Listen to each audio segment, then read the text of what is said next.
It is now time for the Jeff Fox Radio Show. Jeff Fox Radio Show. Turn it up and get ready to talk sports and entertainment with your favorite sports brother. Follow the Jeff Fox Show on Instagram. That's at the Jeff Fox Show. Follow him on Twitter at Sports Bros Radio. And follow the Jeff Fox Show on Facebook at the Jeff Fox Show. Remember to subscribe on YouTube to Jeff Fox. You can always choose to support Jeff on Cash App. $ Radio Host 1. And sit back, relax, and enjoy the Jeff Fox Show. Powered by Brandstar Sports and Entertainment.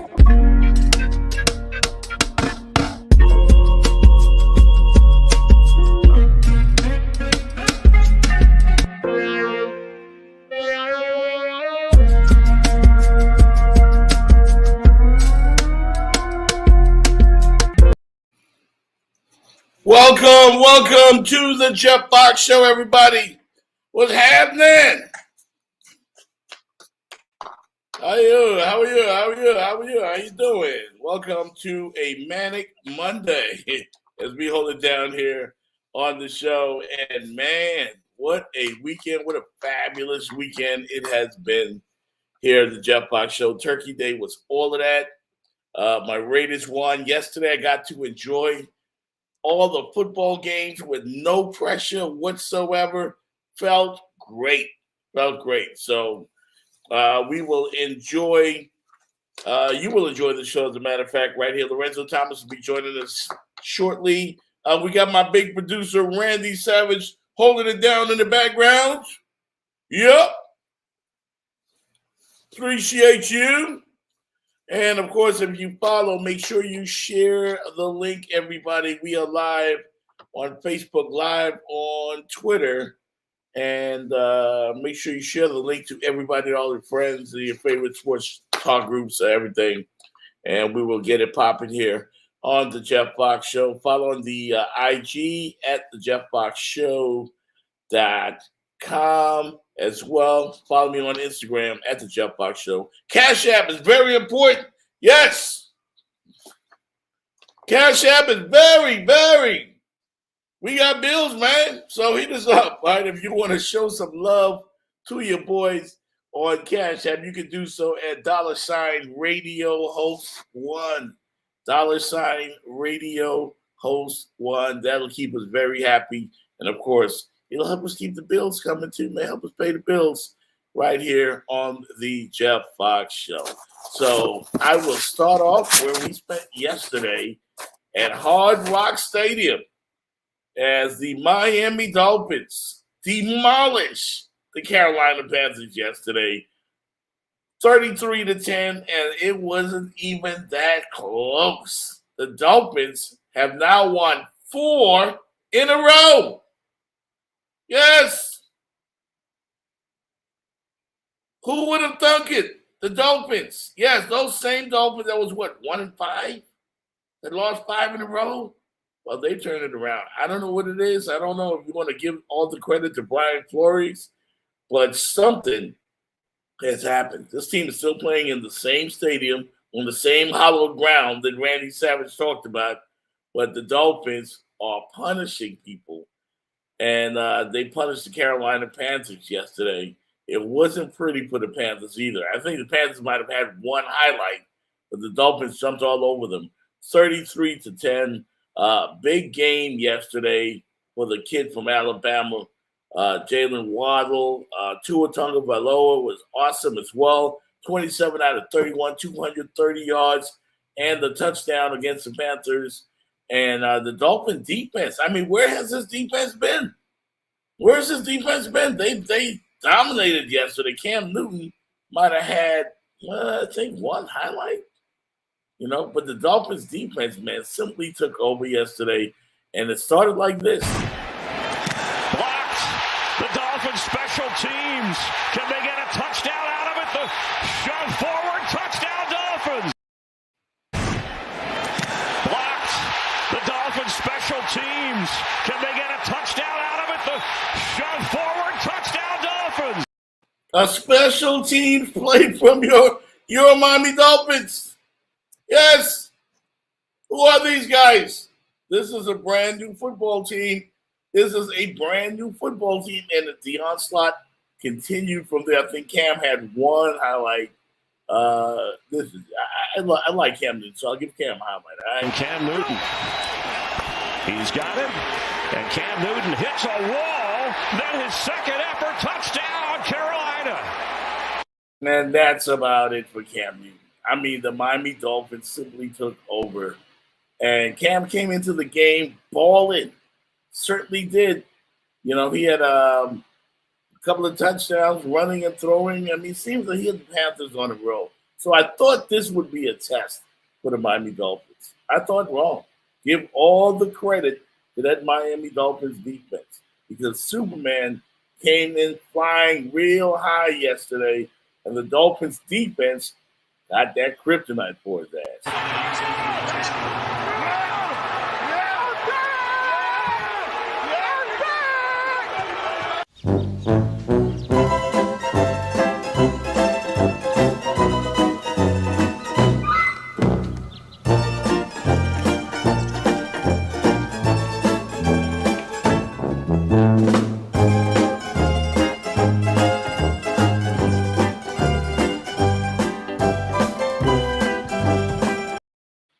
5 out of 20 for 92 yards. How about that Dolphin defense? How about that Miami Dolphin defense, man? He had 3 interceptions yesterday. Cam Newton was turned into a mere mortal as Miami simply dominated. And also, man, the kid from Alabama, what can you say about this? Throw down the field more. If he has time, fires one there. That's right on target to Jalen Waddle. And he is zooming inside the 15 of the Panthers. Ooh-wee! Jalen Waddle, man. Let me see that again. That was a blur. Throw down the field more. If he has time, fires one there. That's right on target to Jalen Waddle. And he is zooming inside the 15 of the Panthers. Did you see the speed? Did you see the speed? Jalen Waddle, man, great performance yesterday. Again, sensational-looking rookie out of Alabama. And he's getting recognized across the NFL because I thought that, the Dolphins were just not using him right. 5 yards in a cloud of dust. He's always getting 7 yards a pop, 7 yards a pop. Yesterday, he went for over 100. And this kid is looking very much worthy of a number 1 pick. But you're Miami Dolphins. 3rd and goal. Tua fires in the end zone. Catch at the goal line, Jalen Waddle. All right, touchdown Miami Dolphins. They looked outstanding yesterday. And the kid from Alabama, just simply outstanding, man. Simply outstanding. All right, so, yeah, I do believe if I have to do one little thing here in our audio section, yeah, I see it right there. And we are better on the sound. I do believe. How's our sound now? As I got a message from my esteemed producer. Should be good with my sound right there. All right, so, yeah, the Dolphins, man, dominate. And great performance again as well from Jalen Waddle, a rookie out of Alabama. Outstanding, man. Lorenzo Thomas will be joining us shortly. We may also have Donovan Campbell hit me up as well from Channel 7 WSVN. So we will see about that. We'll try to hit us up before the 7 o'clock hour. So, again, great performance from the Dolphins yesterday. Winners of now 4 in a row. And the Miami Dolphins are suddenly, are you ready for it? Are you ready for it? They're in the playoff discussion.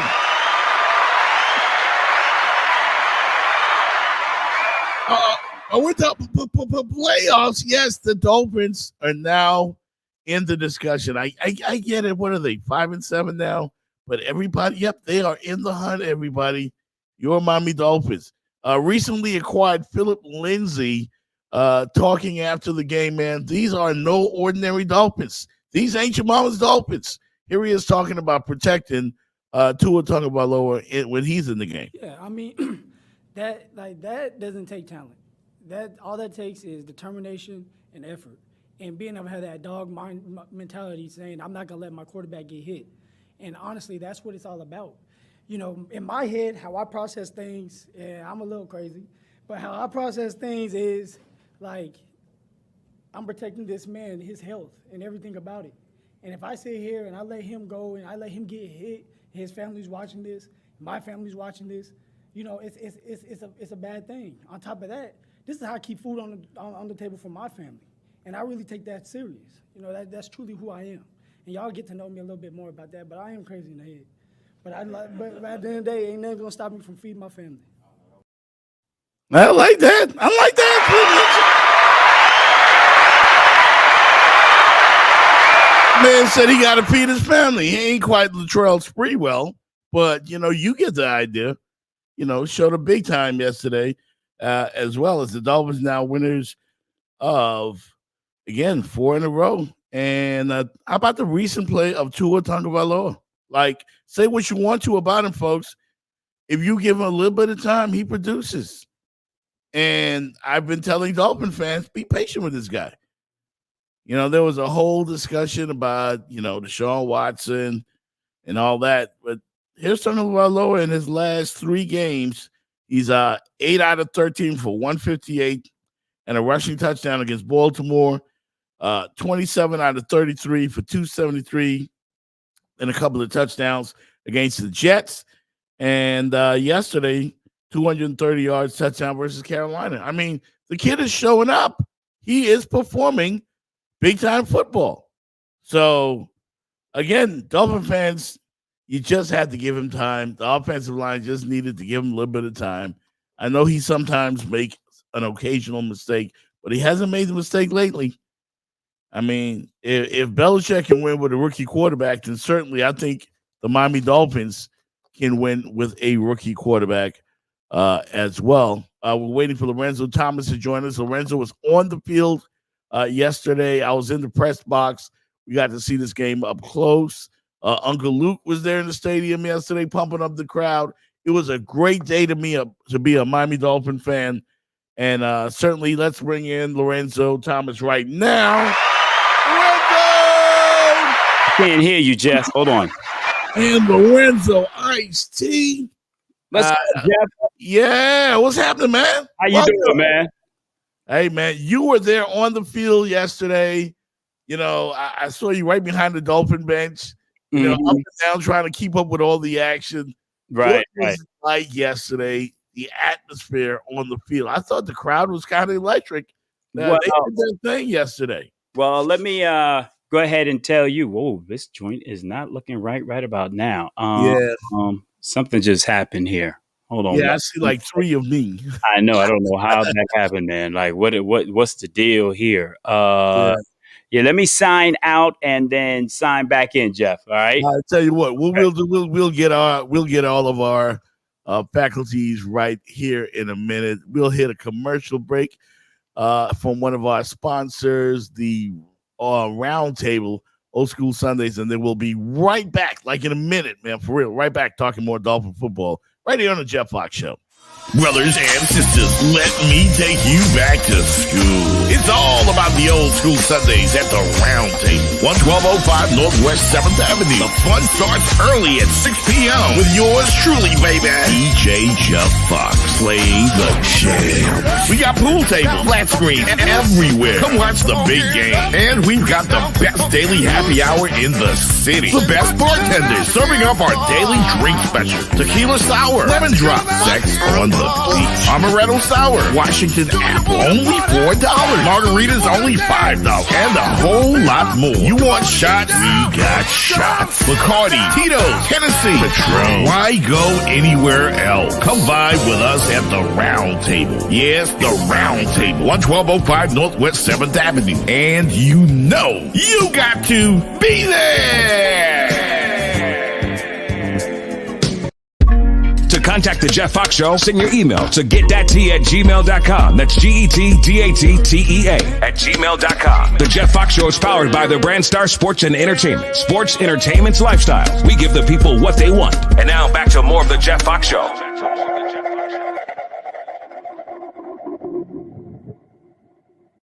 Go like no one's ever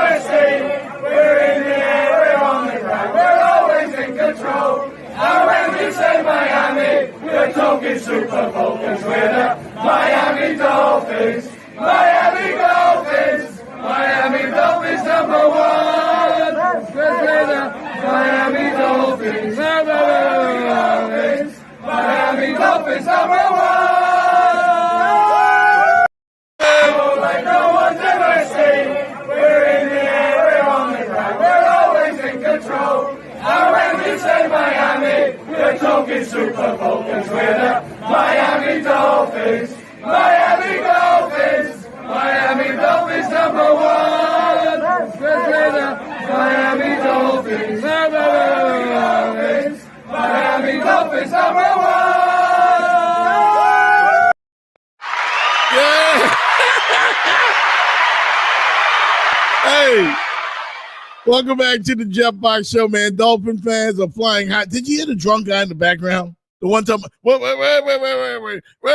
Like, there's something about me, Dolphins number one, and he's trying to organize the choir, man. I mean, that was just hilarious, man. That's Dolphin fans whooping it up as this team has now won 4 games in a row. They are making noise in the AFC. Right now, I would not want to play this team right now. I just don't. How about Jalen Phillips, man? The kid from the U.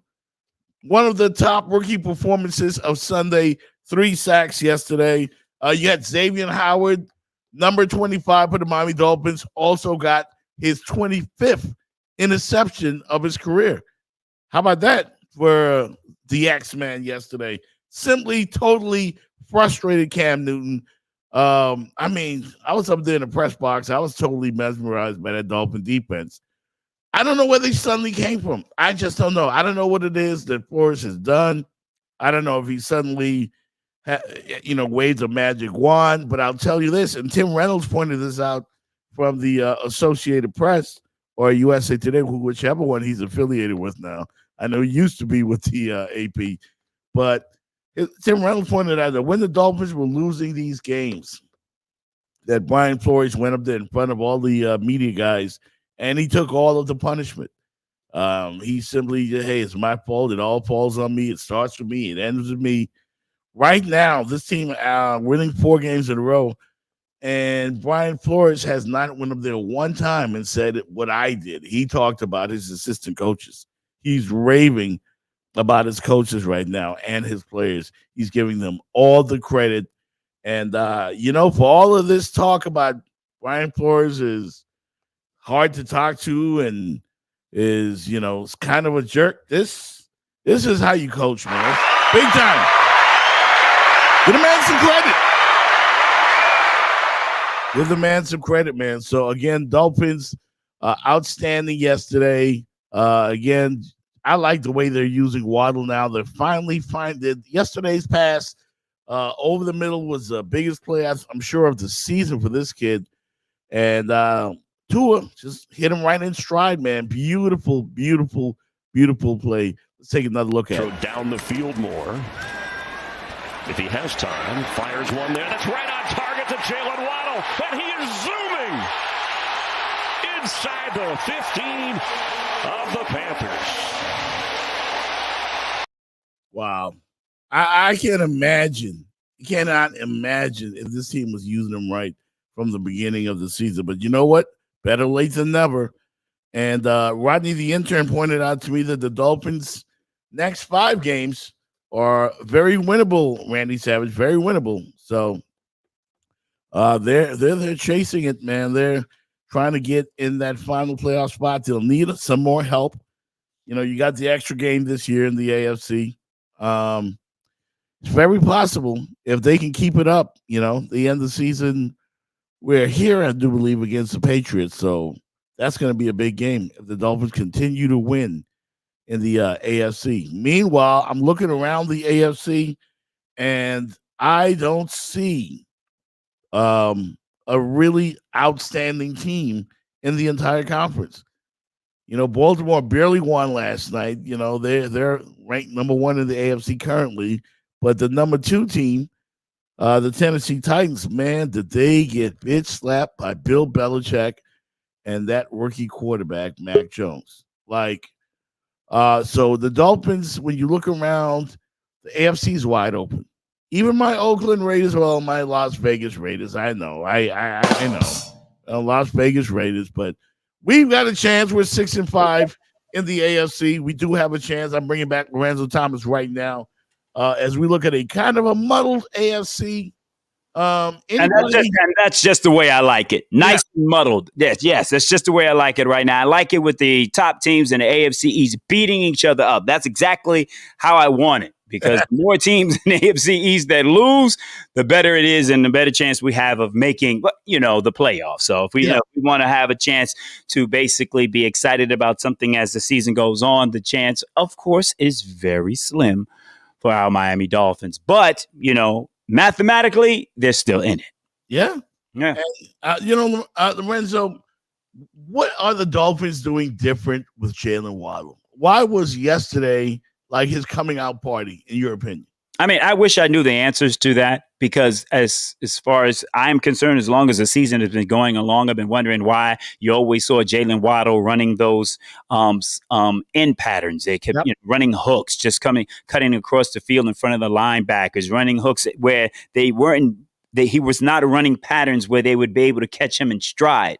I was always, and you and I talked about it after the game yesterday, we were saying that now that Devontae Parker hasn't been in the lineup for so many games, put Jalen Waddle in his position and let him run that slant that we used to see Devontae Parker run so many times. Because when you hit him in stride, that's when he can take it to the house. But there's so many times you had him hooking in front of the linebackers or running just crossing patterns where he wasn't being hit in stride where he can turn it upfield and take it for a long game like he did yesterday. And what you will see is sooner or later he will take it to the house. So I don't know why they were not running those patterns. Maybe they were trying to trick the defense early on in the season and do other things. But I think they anticipated having Devontae Parker and having Will Fuller, and they gave basically, this team puts players in certain packages. So they've been working all training camp on this package with Jalen Waddle. You know what I mean?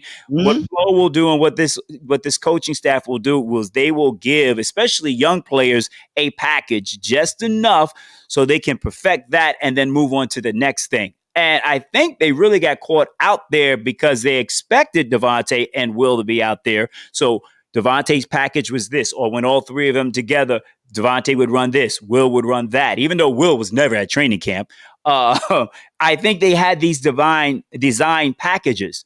Then once those players were not there, they kept Waddle in that package that they had designed for him.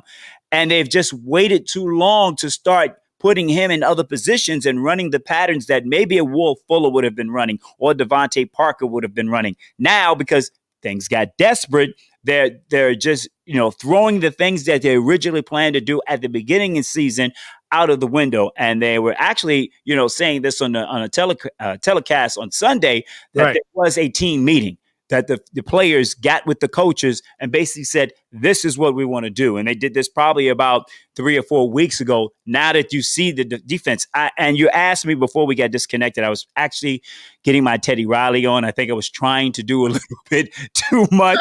I was kind of rushing, and I've done it before, but I was trying to stream us. I was trying to stream us on all the platforms, and when I switched, I think I was streaming live as I was changing clothes earlier. So I think when you told me change clothes, I was streaming live, and I said, "Oh my God, I'm live!" So. But I wasn't live on your stream. I think it was on my platform. So that's what I was trying to do. But what I was saying is it's quite interesting that this turnaround has happened. And I haven't researched it, and we probably have someone do this. What is interesting is that throughout those first 8 weeks and even training camp, we had the fog that was just hanging over this franchise, whether or not they were going to trade for Deshaun Watson. I think that was it, Lorenzo. And these are young, majority of this team are young players. So you better believe they were watching TV. Tua may not have cable, but a lot of the other players were watching TV, watching critics, reading what's happening on social media. So they're hearing all of this. And this Deshaun Watson trade rumor had been going on.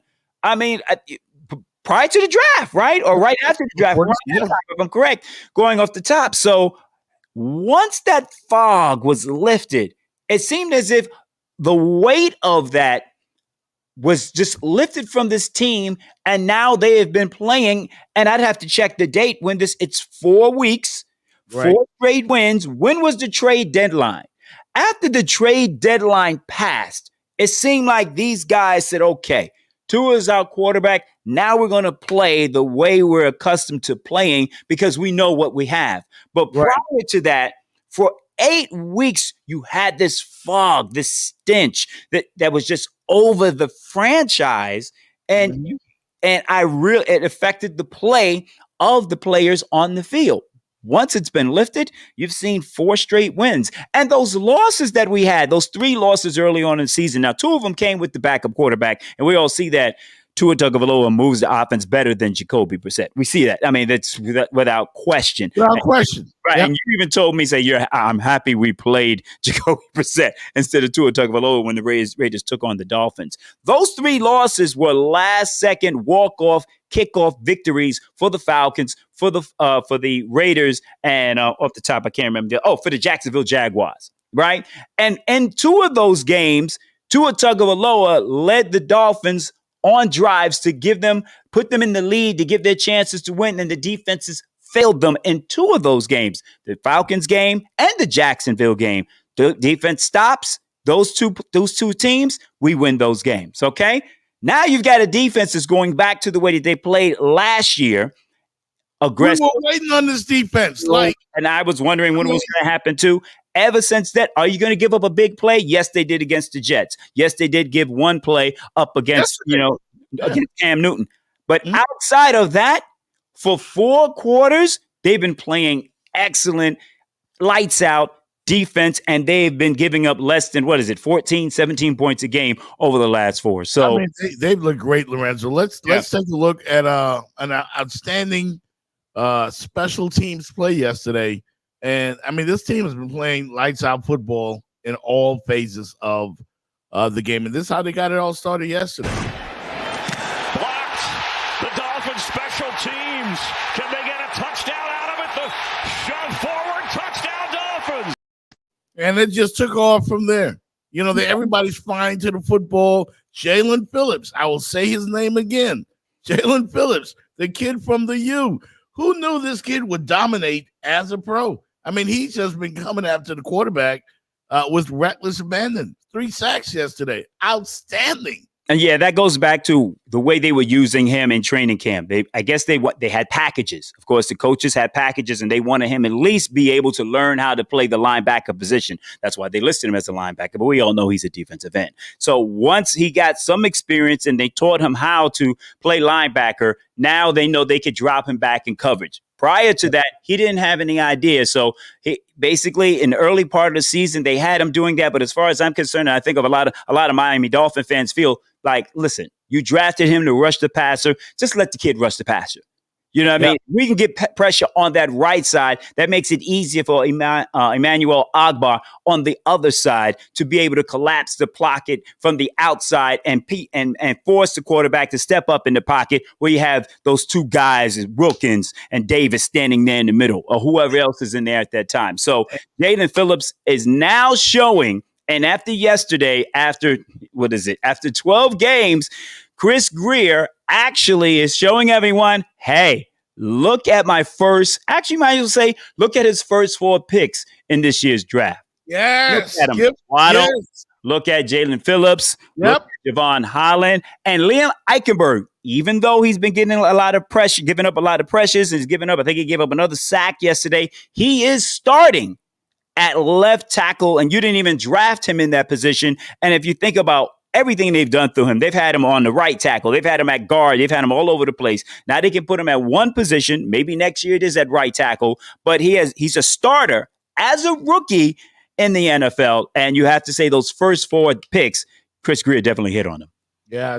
Big shout out to Dwayne Lewis. He says facts, Lorenzo, facts on all the stuff that you're talking about.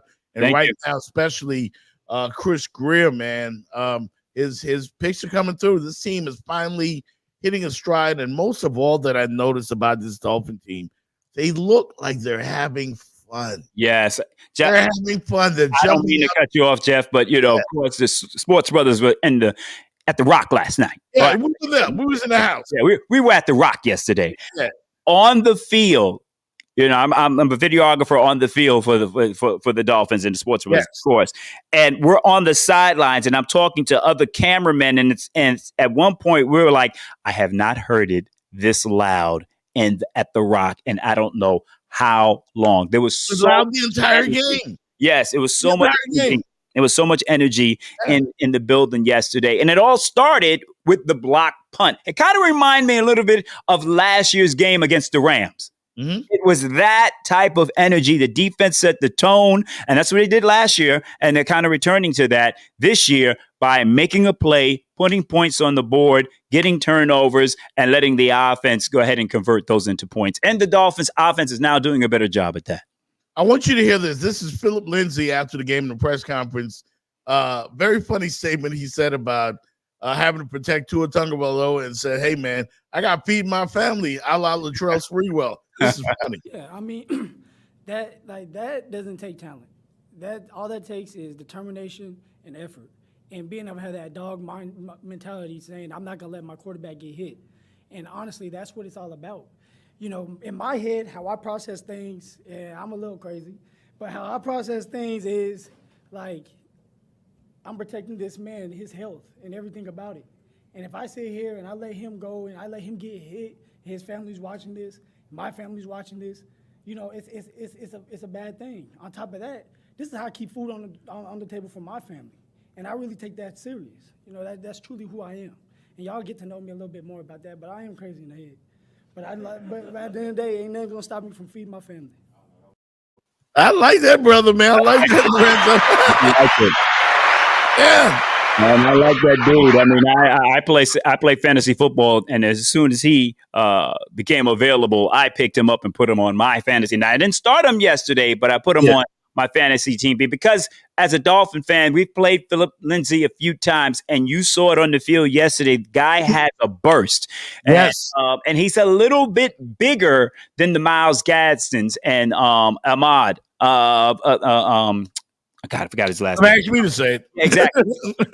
26. I forget his name right now. Anyway, he's a little bit better. And you saw him when he was in the game. He did a better job of picking up the blitz. And that's one of the problems for those guys because they're smaller. And that's why Malcolm Brown was starting so many games because he was a bigger back and would help pick up the blitz. But what now this young offensive line coach, what the offensive line coach has done is they've devised some plays designed some plays to whereas their defensive, actually their tight ends, and you had Preston Williams in the backfield lining up, pulling around and blocking, and I mean there was so many things that were designed where you saw the tight ends coming across the formation to block defensive ends. Those things weren't happening early in the season, and now those things you can see, and they're help giving Tua more time. And when Lindsay came into the game, they basically added on to some of those things they were running early in the game. And Philip Lindsay has good vision and didn't hesitate and hit the hole quickly. Yes, he did. Yes, he did. Outstanding performance yesterday. Now, there's another team in the AFC that's really, really, really scary right now. New England Patriots, man. Yeah. Like, I'm wondering right now, are the New England Patriots the best team in the AFC? Like, they're playing the best football right now out of anyone. The best and the most consistent football at this particular time. You just got to get to them. It's so typical of Bill Belichick. And I gotta apologize to Belichick again, man. I got to, because earlier this year, coming into the season, the question was asked, especially early when Tampa Bay was looking good, and we're like, who deserves the credit? Right before that Patriots and Buccaneer game, who deserved the credit for the dynasty? And I totally, dropped the ball, giving credit to Brady and only Brady. I said it was 75-25 Tom Brady. I was wrong, bro. Belichick is I was wrong, and I'm willing to admit that. I wouldn't say 75. 50-50, man. I mean, 50-50. you got, but hold on a second. Pump the brakes on that, Jeff. 75%. No, I got proof. No. What is your proof? They spent more money this offseason on free agents than any other team, I believe, in the history of free agency. Okay, so that ain't all coaching. You went out there and bought most of the players. That's Lorenzo, one. Secondly, hold on a second. Let me finish. Secondly, they had about 8 or 9 guys returning from last year that didn't play last year from COVID. So basically, when you look at the Hightowers and some of those players, they were not on the team last year. So what you got to put that in mind when you have those players coming back and the most money in free agency history you spent on players all coming on the same team. Now that is a lot of talent that has been added to that roster that they put together last year. So that's a lot of players. Now I'm going to give him credit, but they may have more talent on this team, especially on that defensive side of the ball, than they've ever had. But they've won 6 in a row, Lorenzo, and they're dominating people. Hey, in those 6 games, in their last 6 games, I got to take this call. I got to take this call, Jeff. Jeff, I got to take this call. Okay, but in the Patriots' last 6 games, ladies and gentlemen, they're averaging 35 points. They're only allowing 10. That's dominating football. The turnovers. They've had 4 turnovers. They've taken the ball away 17 times. That's defense. That's defense. Lorenzo, in the last 6 games, 6-0, 35 points a game, only allowing 10. Yeah, but I'm debating 4 turnovers and 17 takeaways. I'm debating your comment about 75% Belichick and only. No, I never said that. Well, okay, what was the percentage you said? I thought I heard 75% come out. No. I gave Brady 75% before this season. Okay, so what is the percentage now that you give? It's 50-50. Oh, okay. All right, gotcha. I misunderstood what you said. That's why I jumped on you. That's why I was like, wait a minute, 75? Yeah, I'd say 50-50. I give that to you. Yeah. See, he is he's the GOAT. He's the greatest coach of all time. Yeah. I can't. There's no debating from me on that. And what he's done with all this talent that has come together, the players from last year that didn't play, and the free agents. Now they've bought into the system. The only thing that's going to keep them from going further. And wouldn't we love to see a Patriots Buccaneers Super Bowl? Oh. I would like to see. I'd like to see that. But I'd prefer to see another Raider Patriots. That would be great. I mean, it would be great to see. And based on the way that the Patriots are playing right now, and I have to take a look at the schedule. I haven't seen it. The only way the Patriots are going to lose is if a team with a great defense is able to control Mac Jones, because he's a rookie. But they run the ball so well that they're eliminating a lot of mistakes that he's going to make. So, you got to make him beat you. And if you've got the secondary that can control, because the wide receivers are not great. They don't have great. I don't even know who they are.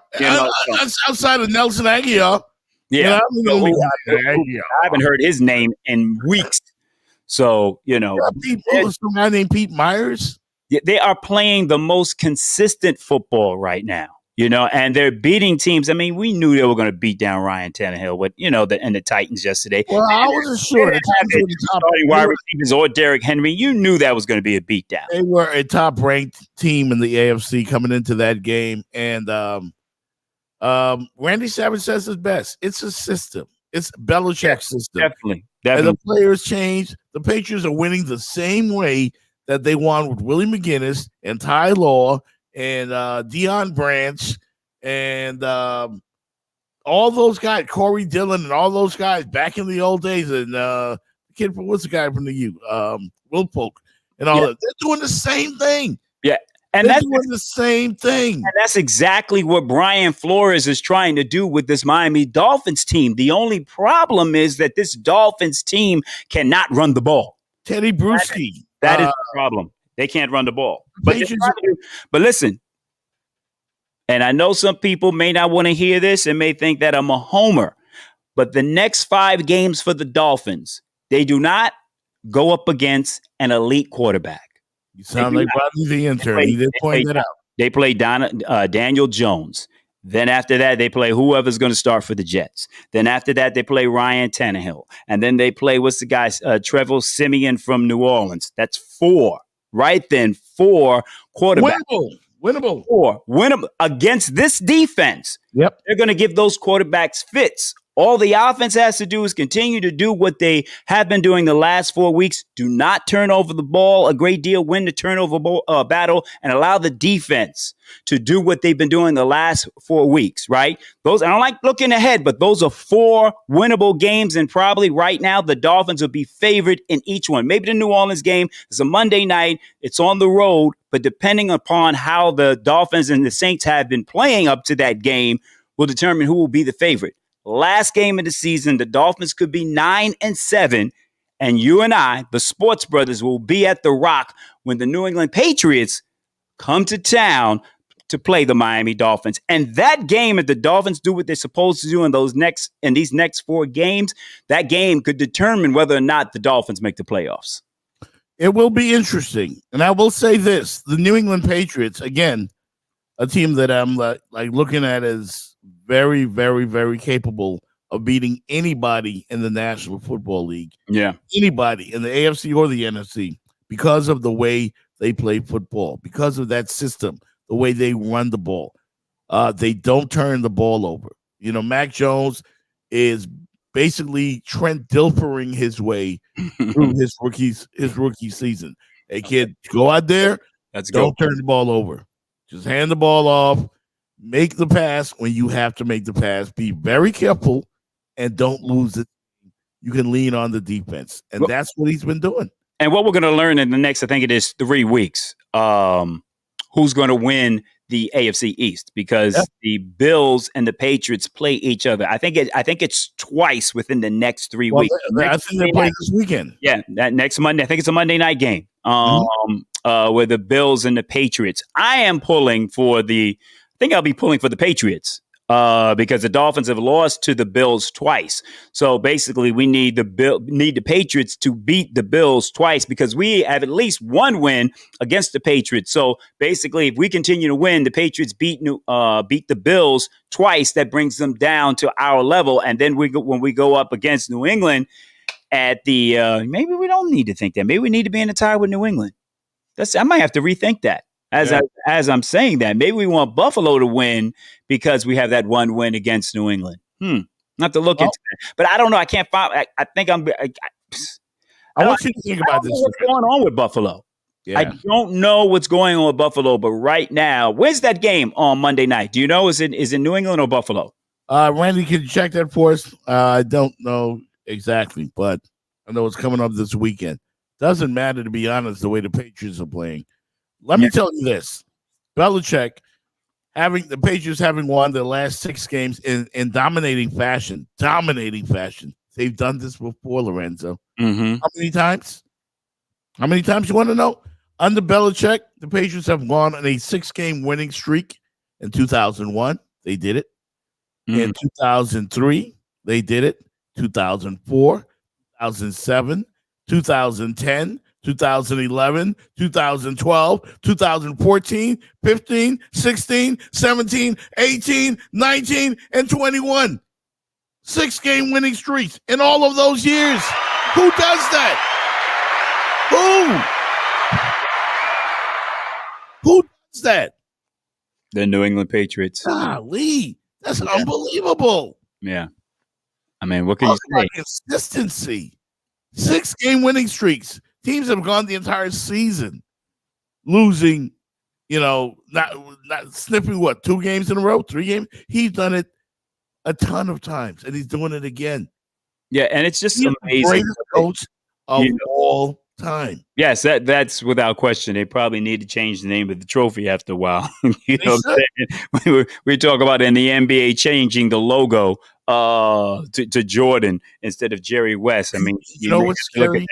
And then what makes this even worse is that the more he wins, the closer he gets to besting Don Shula's all-time wins record, and that's what bothers me more than anything else, because ultimately it looks as if, I think at one point he needed 30 more wins, and they have, what are they now? They have about 7 now. So as they keep winning, he gets closer and closer. I think it's even less. I think it's less than that now. It might be in the teens where he needs to be able to talk. Randy, go ahead and look that up. See how many more wins that Belichick needs to top Don Shula. So, we thought that, was the end of the run for the New England Patriots. But I don't think you can. Belichick, to me, is so far ahead with what he's done as a head coach. I mean, there are very few coaches, and Shula will be among them, that you could even mention in the same class right now. There's nobody currently.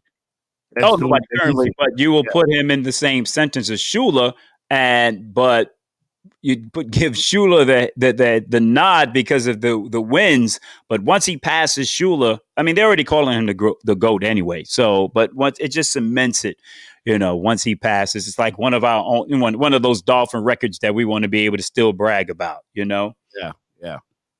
Certainly, has been outstanding. Okay, I see that text there. Don Shula has 328. What's the one in parentheses mean? Means he's number one. First, right? Okay, first place. George Halas, second place. Gotcha. Yeah. And Belichick is third? Yeah. I guess so. Because, again, outstanding performances by the Patriots this year. Nothing that we haven't seen before. We're hoping to have Donovan Campbell, Lorenzo, join us. I'm hoping. We haven't seen our boy in a while, and maybe he can help figure out what's going on with this Patriot team and this Dolphin team, as well as they're headed towards a showdown. So at the rate they're going at the end of the season, and I like it that Belichick, again, proving his genius, proving his greatness, even yesterday as the Tennessee Titans, went down, and they went down hard yesterday against the Patriots. This half is flying by under 5 minutes to go, second quarter. Jones has time. Deep shot, Jones! It's hauled in! Jacoby Myers with the grab. Mac Jones is dropping dimes. And he did it over one of the better safeties in the league, because so far this year, Kevin Byard has not missed very often when he's taken the opportunity to make a play on the football. And he undercuts this one, but doesn't time it right. And the ball ends up going behind him. He ends up going in front of the football. The ball goes behind him. And look at the... That's just an outstanding performance from Mac Jones. Patriots, again, playing that physical brand of football. I don't want to play them yet. I'm happy with my Raiders' recent performance, but I don't want to see this team or the Dolphins. The Patriots right now are just brutalizing teams. Pitching. Harris runs into Trent Brown and keeps going for the touchdown. Nobody can stop him.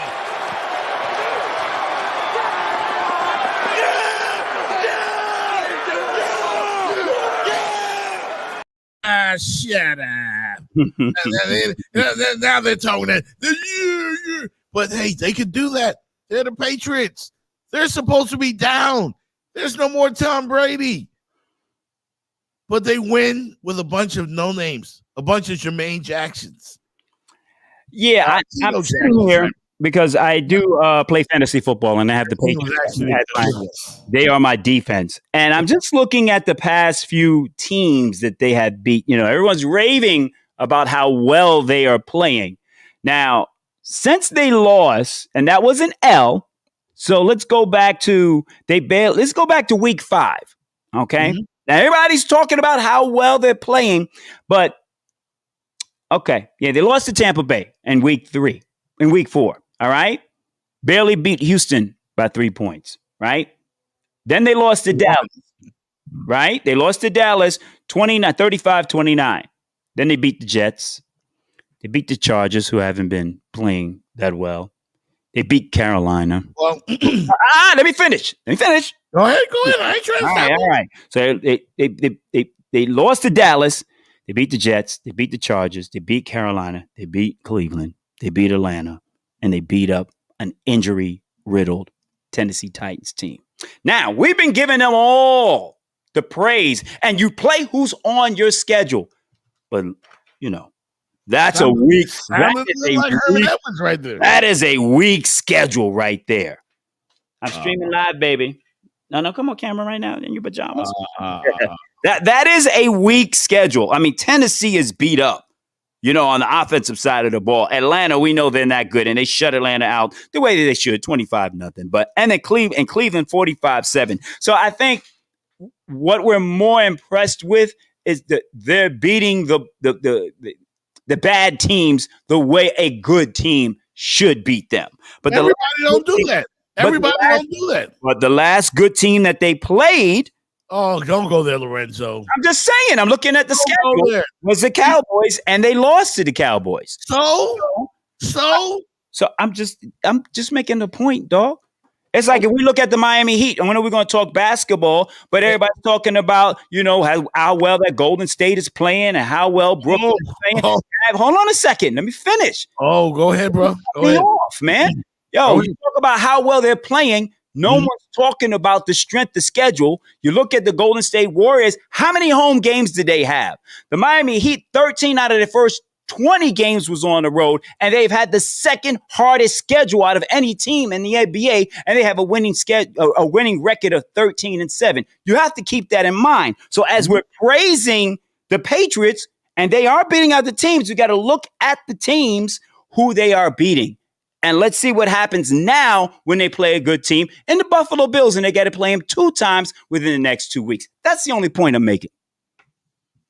That's not acceptable. That's a great point, man. What are you talking about? It's not acceptable. Go ahead. You're trying to get me riled up so you can go ahead and make a clip out of this and you can get it going viral. Go ahead and do it. Go ahead. Go ahead. Egg me on. That's what you're trying to do. That's exactly what you're trying to. Where's the laughter? Put the laughter in there because I know what you're trying to do, Jeff. I know exactly what you're trying to do. I made some good points. Let me tell you something, bro. Yeah, go ahead, man. Nobody hates the Patriots more than me. Right. Nobody. Because the whole Patriot dynasty started with the Tuck rule. Okay? And you know how I feel about it. As a Raider fan, definitely. I'm sorry. That's pouring salt in my wounds. Right. That hurts. Like, ask Miami fans how they feel about Ohio State. By the way, shout out to that's how we feel about the Patriots. I mean, we don't like the Patriots either. I respect them as a fan because of how their organization has been run over the past 2 decades. Either way. But we and I think the Bills more than we even hate the Patriots. So we show a little love to Jim Harbaugh and Juwan Howard and the Michigan Wolverines on the football field. They got to rush the field. Yeah, but the point I was making was about the Patriots. The NFL, Lorenzo, is a league that if you win, and there are no ugly wins. You win, you win. Herman Edwards said it best. You play to win the game. Yeah, but there are ugly wins. You play are like the Ravens win last night against the Browns wasn't ugly. You can't say there are no ugly wins. Ugly, right? Yeah, 4 in the season, but they won. I know they won, but that was an ugly win. You just said there were no ugly wins, and I'm saying that was an ugly win. You throw 4 interceptions. What was it, 3 in 1 quarter? I'll take an ugly win. I mean, you call it ugly. You can dress it up how you want. But basically, a win is a win, regardless of how you win, and regardless how ugly it is. That's right. Right. So the Patriots, who they're playing right now, they just played the number 1 ranked team in the AFC. Yeah, but they're number 1 ranked because of Derrick Henry. Regardless, you gotta look at when they are not that team anymore. Like the Dolphins. The Dolphins, a team that's on the field right now, that's going to take the field. You're trying to Sunday against the Giants is not the same team that played against the Jacksonville Jaguars in London. They're not. It's not the same team. So who would you take this weekend? New England or Buffalo? I think I'm going to take where it's in. I believe it's in Buffalo. Yep. I'd probably have to give the edge to New England because of the way that they have been playing. However, it would not surprise me if Buffalo beat them. It wouldn't surprise me because now New England is finally going up against. Now they're going up against, and we'll go back and say, hey, what elite quarterbacks have they played? When I'm talking about those poor teams, we're raving about their defense, but who do they play? Tannehill. We know he's not elite. Okay. Matt Ryan. Okay. Cleveland quarterback. Brain freeze. Right. Sorry. Carolina. We don't know who the quarterback was for Donald. For Carolina. All right, you give him for Herbert for the Chargers, and then the Jets. That was probably Wilson who they beat. So Wilson trying to discredit the Patriots. Really, I am telling you, just like I made the statement. The next 5 games, the Miami Dolphins do not play an elite quarterback. All right. Over this New England Patriots winning streak, they have not played an elite quarterback. The more impressive winning streak. Now, over the next 3 weeks, they will play an elite quarterback twice. Which team has the more impressive? That's not my point, Jeff. My point is they have not beaten. Their defense has not beaten an elite quarterback. They've beaten the teams before in front of them. That's what they can do on this winning streak. And what they're going to see in Josh Allen, these next 2 games, is they're going to see an elite quarterback. All right, that's my point. See Josh Allen, who got out Josh Allen by Jacksonville's Josh Allen. That's true. And then they came back and who they beat this past week. They won on the Saints. They just whoever they played this week, they just beat them down. It was, of course, on Thanksgiving Day. But I mean, right. I remember. I'm just saying, man. I look at those seasons, the consistency that Belichick and the Patriots have shown. He's going to get, in my opinion, if I had to vote for Coach of the Year right now, I would give it to Bill Belichick. Wow, he could win Coach of the Year. Wow. Yeah, right now. Yeah. I haven't seen a team turn it around like this in many moons. Right. Many moons. But what I want to share with you, Jeff, is that, sometimes, especially some of these national, analysts that give their opinions, a lot of them don't even watch the game. Or they get surface material and they don't look behind the scenes. Like, okay, yes, they have won 6 games in a row, but let's take a look at the teams that they've beat and the quarterbacks that this great defense has gone up against. All right, now we'll see what they do when they play Josh Allen twice in the next 3 weeks. Why are you making Buffalo sound like they're a juggernaut? They were a team. Josh Allen was predicted to be the MVP early part of the season, and I believe at one point they were the best team in the NFL. Now so were the Cowboys. So were the Chargers. I never believed that. I never believed that. So if you had asked me who was the best up until about 3 weeks ago, who was the best team in the NFL, I would have said the Buffalo Bills, and then I think they got a little too cocky. Josh Allen, the way that they ball when they get in front of people, they get a little cocky. They start believing those press clippings. And then they went and played Jacksonville, probably, just thought they were going to walk in there and beat them. And they got punched in the mouth. It's like, snap. You know what I mean? So, like I said, man, on any given Sunday, anybody can get got. Right. And we saw that happen with your dominant Buffalo Bills, when they went up there and lost at Jacksonville. So, certainly, the Dolphin loss to Jacksonville don't look so horrible right now. It doesn't look so horrible right now. Oh, it still was horrible because if you go back to that game, Flores got outcoached. That last play, where it was 4th down, I believe it was, if I remember correctly, it was 4th down, and they thought they were going to go for the Hail Mary. By the way, I do have first down. And was able to get the field goal. Yeah, I got some breaking news coming from the basketball. Seems like my mic is cutting in and out. It's going in and out, bro. Yeah, I don't know what's going on with that. But check 1 2 1 2. Yeah, seems to be going in and out. It's going in and out. Anyway, Denver against Miami tonight. Jimmy Butler is out. Tyler Hero's out. Markieff Morris still out. All ruled out for tonight's game against the Nuggets. I was trying to tell people that when they were complaining about the end of that Chicago game, that man. Butler needed to take over. I don't know anything, man. I was talking to you about it. Tyler Hero's not playing either, and that's my guy. I know, but at the end of the game, Jimmy was hurt. That fall he took, he was hurting. And you could see that. And I was actually talking to people at The Rock yesterday about, how he finished that game. The fact that he was even on the court, if you watched him, saw him bending over and stretching out his back a great deal, because that fall, when he hit the floor, he hit right there. But he got a bruised tailbone. He hit the floor. So throughout, he's a tough guy. So he thugged it out in that fourth quarter against the Chicago Bulls, and the Heat were able to pull out a victory. And both of those players, with Denver coming in after what happened there 3 weeks ago when we played them, those two want to play badly, so they must be really injured. And I hear Tyler Hero is dealing with an illness, body soreness, and he's just it takes a little bit of luster off of the game for me. Like, that was my plan tonight, was to get into some Heat Nuggets round 2. Well, we're still going to get into it because the Heat bench is no slouch either. They're not. So the ball. And I thought maybe that they would. It's going to be interesting what happens. UD's going to get some time on the court tonight. I bet he will, with the Jokic brothers coming to town. Let's bring in my good friend Donovan Campbell, man. Yeah, sports brother number 3.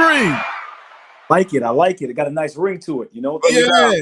What's up, Donovan? How you doing? What's going on, big boys? How y'all doing? We're doing good over here.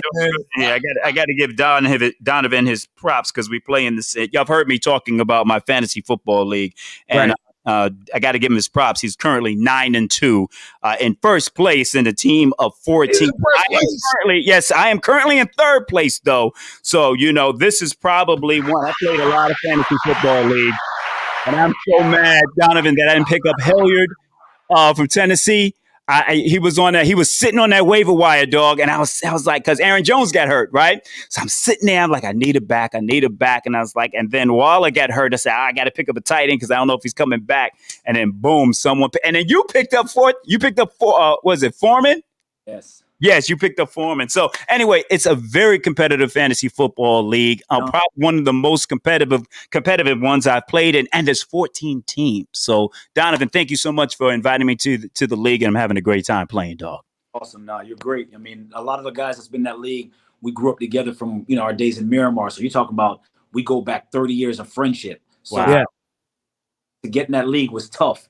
And then when guys fell out, a couple of years ago, you were there, and I knew you played a lot just from our days of partying on South Beach from time. Right. I know a good guy. He'll be good to the group, and you're a familiar name. And they were like, "Oh yeah, we remember him from the radio." So you're a perfect fit. So it worked out. Thank you. Donovan, what do you make of the Dolphins turnaround, man, and this 4-game winning streak? How much credit goes to head coach Brian Flores? I mean, you've been there, you've seen him during the worst times of the season. And right now, he's still giving all the credit to everybody else. I mean, I'm going to be honest, man. If he's truly the one calling the plays on defense ever since this turnaround, you can see what has happened. I mean, the man is a defensive guru, and he's proving that. I mean, the defense have stepped up tremendously, and these rookies out of nowhere are balling. Javon Holland been balling since day one. Yeah. Phillips has been able to do these past few games. Now he's second in the NFL among rookies with 6.5 sacks. The only person in front of him is that Parsons, right? So that just tells you, it almost gives Chris Greer some validation on all the stuff. So I'm kind of happy for him too, because now it's like, these cats are like paying off. A couple guys aren't really playing up to par what we would like them. Noah. Some of these other cats, he hit home runs. So hopefully that'll quell the Dolphin fans a little bit, calling for his head, because he's doing his thing right now, and I really appreciate that. How about Chris Greer? Lorenzo mentioned it early in the show. Chris Greer was the one that drafted these guys. And all of us were calling, well, I won't say us, but people were talking about Chris Greer got to go too when the team was losing all those games that he didn't pan out. How's he looking now?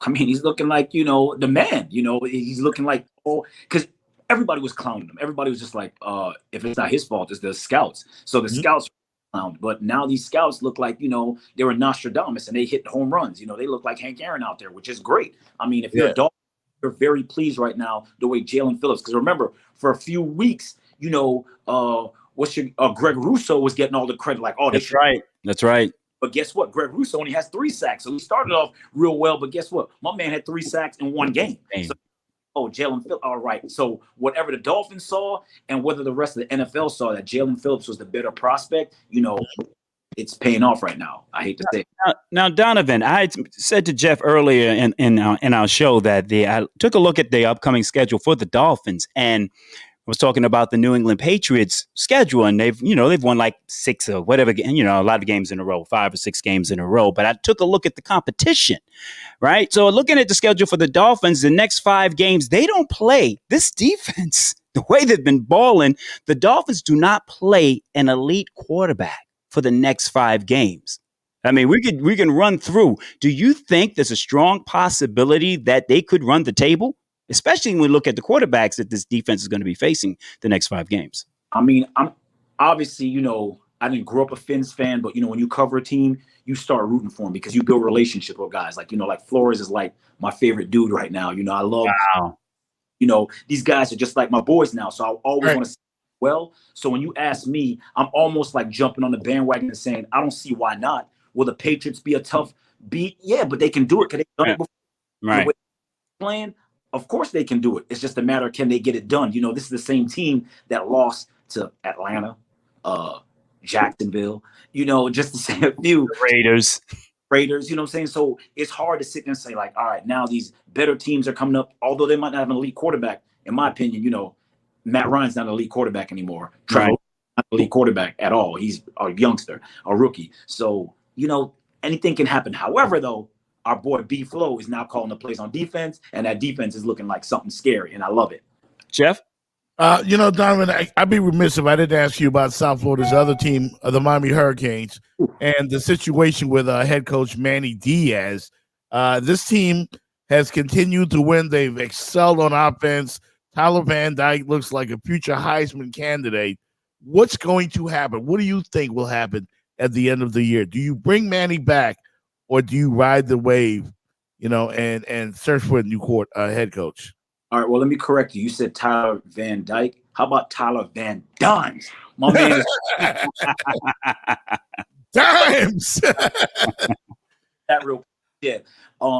Tyler's been playing lights out, and you got to give, Manny some of the credit. But then again, you got to give Rhett Lashley a lot of the credit because now he's out of here. Hopefully he'll finish out, for whatever bowl game Miami goes to and whatnot. But, Lashley gets a lot of credit for what's been going on with that offense because it's been on fire. And finally, the defense has been playing up to par, what we expected from this, Hurricanes defense from day one. I mean, they had all these young prospects that were supposed to be ballers, and they were giving up way too many points. So I'm going to say that, I like Manny. But at the same time, there's some things that I want to see done differently. I would love to still see him on this coaching staff moving forward. And I'd like to see him get another shot because the names out there are not ones that are like, ringing my bell. I'm not feeling none of these guys. If it ain't Mario Cristobal, I ain't really feeling none of these other cats. I was about to ask you about Mario Cristobal because that's the name that I'm hearing everybody's, talking about. But why would you leave Oregon? Like, you got all the perks. Why would why would you do that? Especially you got that Nike check too. Like, nah, I can't see him leaving. Mario is somebody we call a friend of the show. And, we've talked to Mario, on a personal level. Mario lives on a golf course. He always tells us, hey, you ever come to Oregon, come stay at the house, blah, blah, blah. Mario has it out there. And, the team's pretty good. And everybody knows Mario is like one of the best recruiters in the world, not just the country, but in the world. So with that being said, why do you think Nick Saban had him for all those years? And Mario was just coming down here poaching South Florida talent. Them SoFlo pros. Yep. So Mario is a good candidate, but at the same time, I just don't see him coming. I moderated that Canes for Life thing a couple weeks ago, and it was the same thing. His name was being thrown out. But, one thing I do want to say about those older Canes, they did respect the fact that Mario was still in the seat. Although, they were forcing their opinions, and their big thing was, they just want to be back helping the program and getting it back to where they were. They want to see some of these young guys. They want to be able to reach out and touch some of these young guys and be able to talk to them. I think their big thing was being banned from the sidelines. And, one guy said they want to see us on the walls, but not in the halls. And I thought that was pretty alarming when he said that. That was our boy. Yeah, okay, Jeff, I'll come in with the some questions about the Miami Heat. Of course, they take on the Denver Nuggets tonight. I'd have to ask you, Donovan, are you eagerly anticipating something interesting to happen? Looks as if Donovan, like he froze. Yeah, he froze for a second there. So we'll see if he comes back. But I think I'm going to watch the game, Jeff. It's unfortunate that Tyler Hero and Jimmy Buckets will not be participating in the game today because they're sitting out from injury. But the brothers, Jonas brothers, might be in the house tonight. I heard that they won. I heard that they bought some tickets. Do you think it's going to be quite? Look at Don. Miami-Dade County goons will be in the building for sure. So I don't think there'll be any issues at the arena tonight. But what do you have to say about this revenge game that is taking place tonight between the Heat and the Nuggets, Donovan? All right. Well, I was on the call with Spoelstra right before I went on air, and Spo made it clear like he doesn't expect any retaliation. With Jimmy not playing in the game, right, helps quell the situation a lot more. I'll be concerned, although Haslam said he's going to chill and he said all the politically correct things. If he gets in that game, he's going to play. And Jokic even looks at him crazy or the brothers start chirping, I expect some fireworks. Haslam ain't that dude. That dude is just not that dude. He doesn't run around talking about him a tough guy and all this. He lets his play talk for him. You know what I'm saying? He's not a mouth guy. So ask Dwight Howard. That's all I can say. Right. He ain't the one to play with. You know what I'm saying? That's just not the dude to play with. I know UD on a personal level, that guy ain't the one, the nicest guy in the world, but he ain't the one to play with. So right. I would tell you, I know they got some size, but you got to remember, it ain't just Haslam now. You got all them cats, them Dade County, not even Broward County, Palm Beach, ghouls. You got them goons that'll come to this game just because they want smoke. So, they're going to be there. They're going to be there. If they're not in the arena, they're going to be outside. Right. Yeah, the Heat are saying all the right things. UD is. I read on the blog, that there was a warning issue to the Jokic brothers, like, hey, don't start none, won't be none. That's all I'm gonna say. Right. And we get as fans, we get to enjoy all of this drama. But let's face it, man, the Miami Heat been playing some great basketball, especially with the recent win over the Bulls on the road. This team looks really, really, really good. Early on. What the Heat have been able to do this season is tremendous. I mean, Tyler Hero, I'm so glad they didn't trade him. Right. I'm glad they didn't trade him as well because the kid is showing like, yo, I'm a baller.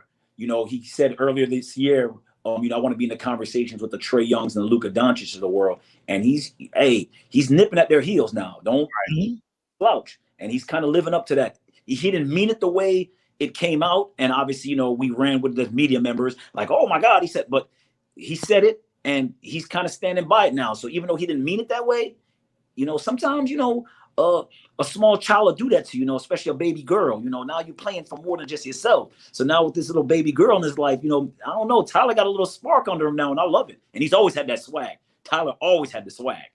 Yeah. He reminded me of Eminem, to be honest. Like he been around some hoods in his life. He just got it. You got to always let's call a spade a spade. Yeah. In hoops, he probably played with some of the roughest cats in Milwaukee. Although he might have been from the burbs, he had to come to Milwaukee and play some Milwaukee goons himself. So it put him up, and he knows a little bit of street ball too. Let's put it like that.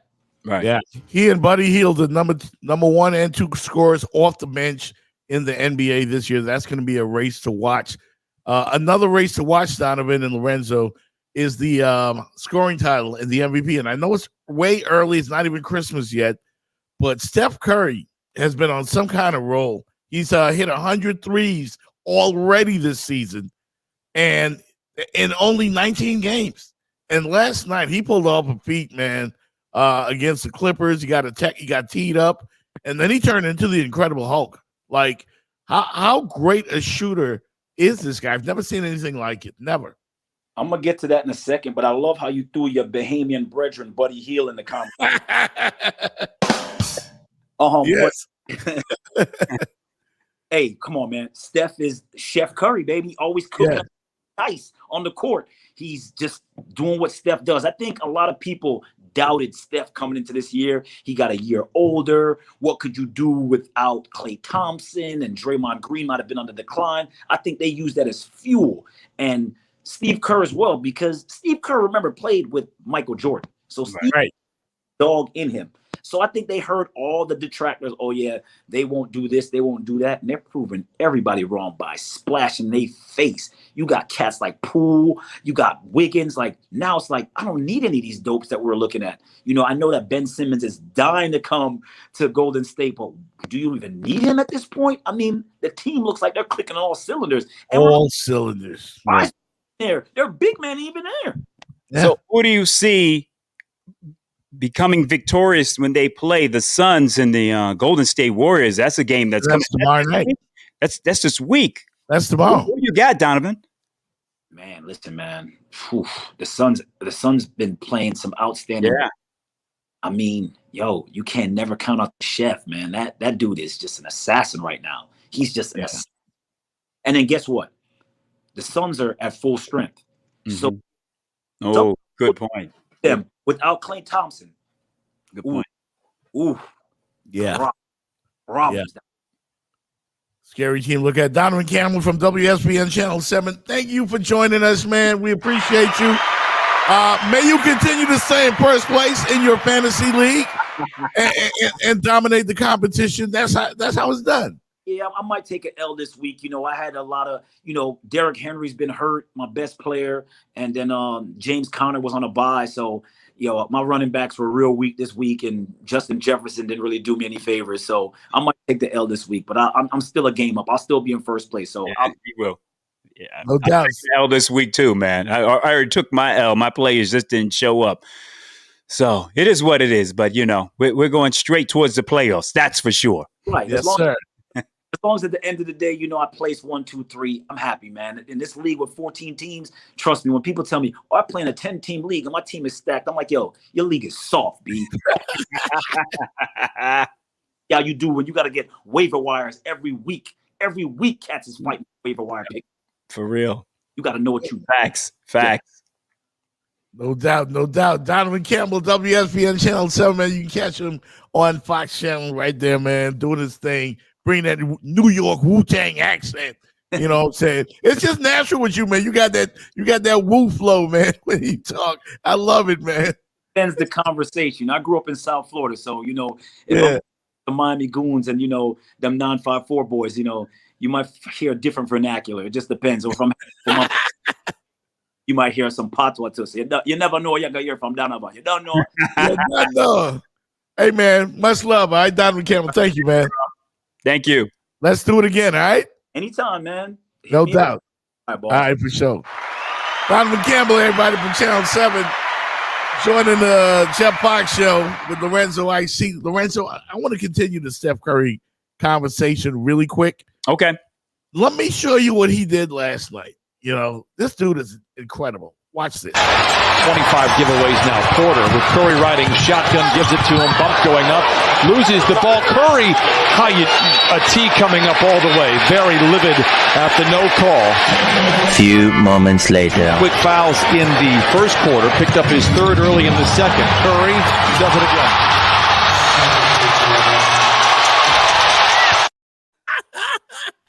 Teed up the ref. Boom. Get off me. Had 3 dudes on him, Lorenzo. 3 dudes. Did the rest doing he gave the referee a technical foul. I did not see that. I missed that. That was last night? That was last night. That's the first time I've seen the clip. Curry unleashed. Listen, this is the broadcast version. In game 2 and beat them almost single-handedly. He's trying to do the same with 31. He's gone psycho. Psycho Steph is a killer. Don't give Steph a T because the opponent will pay for it. You can't make this dude mad. Look at him talking to the crowd. He's already showed it. That's the Bay Area version, man. Steph Curry cannot be touched right now. And you know what? I've seen them all, man. I've seen Kobe Bryant. I've seen Ray Allen. Who are the elite? Dale Ellis. I've seen all the great snipers of the NBA. Mm-hmm. Oh, but Reggie Miller, and of course Ray Allen, Iverson. Yeah. But the long distance shooters, like I've never seen anything like Steph Curry. Like this dude is unbelievable, and he looks like he was born with a basketball in his crib. And he's got handles. Yeah. Well, his father's a Curry as well. So. Yeah, I mean, his father's, one of the all-time great NBA shooters as well. Right. So, I mean, it's in the DNA without a doubt. So, and his brother's doing his thing in Philly as well. So, they were just giving, they were giving the basketball like Venus and Serena were giving the tennis rackets. Okay. Yeah. So, they became the best in the world to do it. Big shout out to the movie King Richard starring Will Smith. Definitely check that out. No doubt. And again, I think that Phoenix and Golden State game, I know it's early. Nobody pays attention. No, that's a big game. That's a big game. Yeah. But one team is 18-2, the other 17-3. That's going to be a ball game. That will definitely be something to watch. And on top of that, like, I get it. It's early again. Watch this play from Steph. He's got handles, too. This is very reminiscent of what you would have seen from a Magic Johnson. George, a good contest by Wiggins, ultimately blocked Curry the other way. Sidesteps George. Fakes the pass, delivers it on point behind the back to Green. Nasty. Did you see the pass? He was just showing off last night. He was going in. So yeah, man, definitely 19 games. He's got 100 threes already. Don't make Steph angry, man. They beat the Clips last night, 105-90 on the road. Steph finished with 33 points, 13 in the fourth quarter, and he became especially fired up when the ref gave him the technical foul. That's great. That's great. That is something that we will see forever when you start seeing the videos of Steph Curry. That one will go in there in the archives when he's going into the Hall of Fame. That's one clip they're going to show out of all of them. The ref teeing him up and then coming back, hitting that three with the tee. We will see that clip from here on out. Unbelievable. And you know what? It reminded me of Dwayne Wade when he was with the Miami Heat.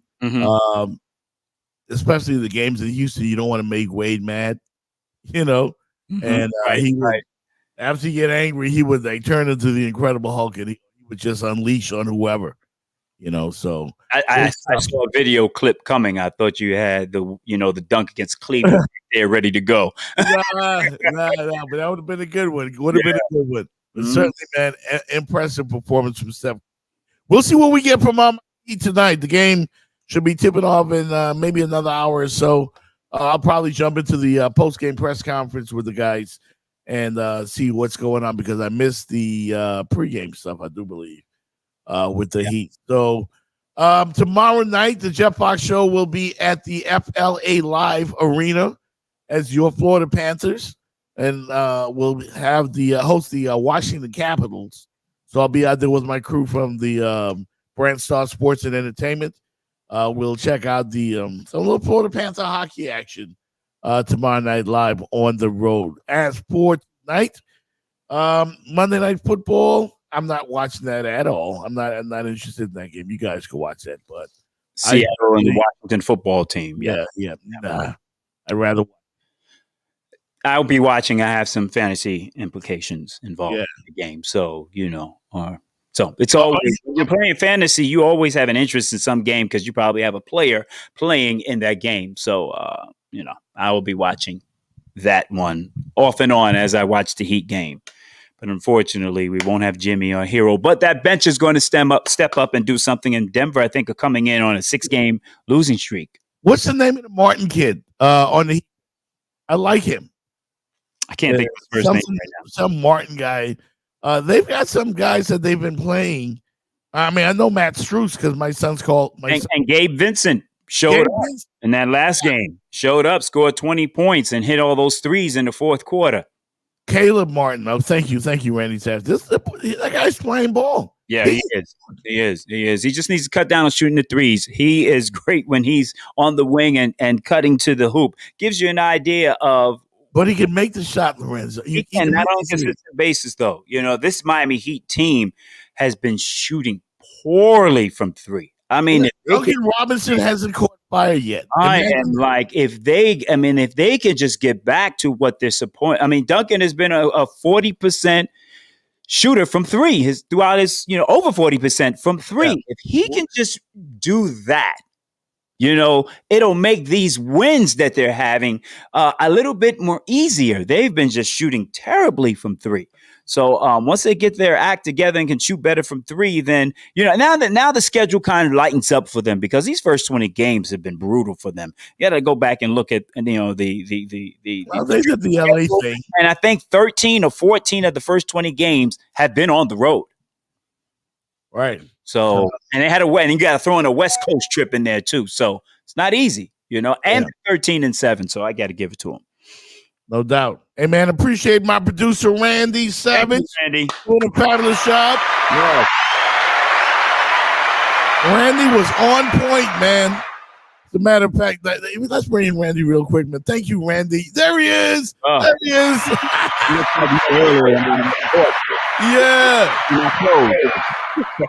Yeah. Great job, Randy. Great job. Thank you, bro. Yeah, man. Make sure you guys check out Suckers Can't Join. That's the shirt I'm wearing from. One of my college buddies. That's his company.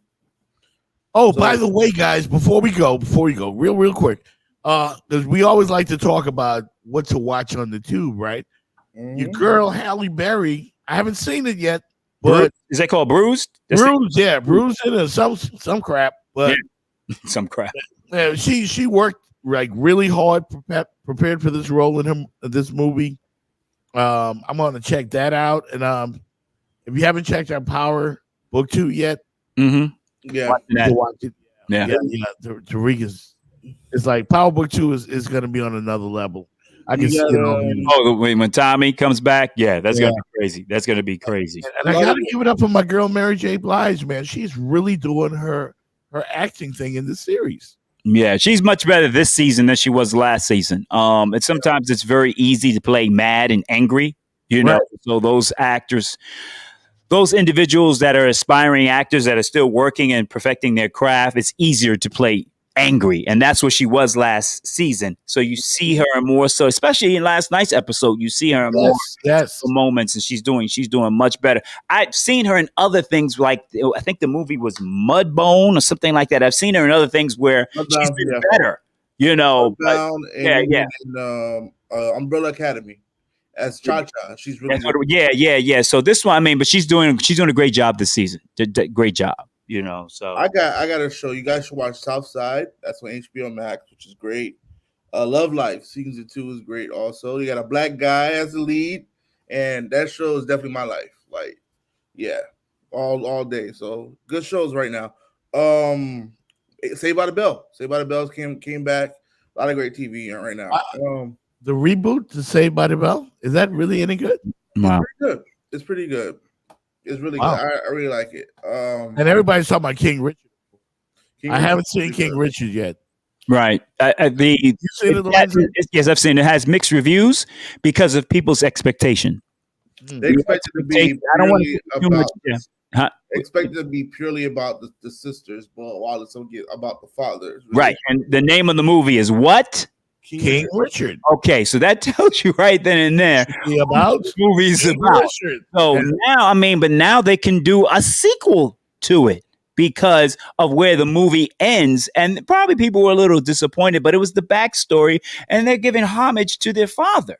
And it's well deserved. Well deserved. Very well deserved. And another movie, actually, it's a series that is more or less on a political level called Dope Sick. It's about the opioids epidemic and the corruption that is taking place. It's a series. I think it's about 8 episodes long. If you want to find out, what has been going on as far as the opioids epidemic is concerned, and how it progressed from the late 90s up into 2019 and so on and so forth. It's an excellent documentary. I would definitely highly recommend that you see that, and it's very educational that you know what's going on behind the scenes and who the crooks are. No doubt. Hey, man, we're going to wrap it up with the Jeff Fox Show tonight. R.I.P. to Congresswoman Carrie Meek, a hero in South Florida. We honor her, and we will cherish her forever to come. So thank you, everybody, for watching tonight. We'll see you guys later. All right? Peace. Guys, you be good. Take care. Looking down the barrel of some records. Charleston Rambo as well. Here you go. Van Dyke hits his man in stride. This is Rambo down to the 25 for Miami. Just a laser over the middle by Tyler Van Dyke on time and 44 yards. Franklin is the back. Van Dyke wants to throw it over the middle to the end zone, and an open receiver. It's Xavier Restrepo for the Canes, and 21 yards for the score. You've been listening to The Jeff Fox Show. Jeff Fox Show. Join us next time on the same platform for another exciting episode of The Jeff Fox Show. Remember, there's no Jeff Fox Show without your support. Continue to support The Jeff Fox Show via Cash App at #RadioHost1. This has been a production of The Jeff Fox Show Incorporated.